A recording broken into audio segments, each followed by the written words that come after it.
Hello, today we are speaking about writing a report. We will look through the structure, do some tasks, and you will do your own report about digital world. First of all, I am asking you to match the paragraph with their functions. Write paragraph number to each description. Okay, let's describe structure of a report. In paragraph 1, we introduce the aim of a report. In our case, author wanted to describe the topic that connected with digital technologies in his school.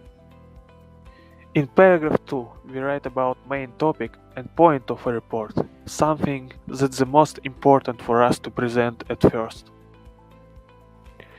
In paragraph 3, we write about additional points that's also important for the report, but a bit less than in paragraph 2. Here we can express our opinion and explain it. In our case, author told us about coverage and using of network by students. You can also just suggest improvements for the situation in paragraph 2. Okay, you can use these useful phrases for expressing your opinion in this paragraph. This is because, for example, and for instance. In paragraph 4, we restate our opinion about subject of reporting and make some recommendation for solving problems or making something better. We can suggest some improvements here if you didn't do it in previous paragraph. For making recommendations, you can use these useful phrases. For expressing your opinion, you can use I believe, in my opinion, and I think.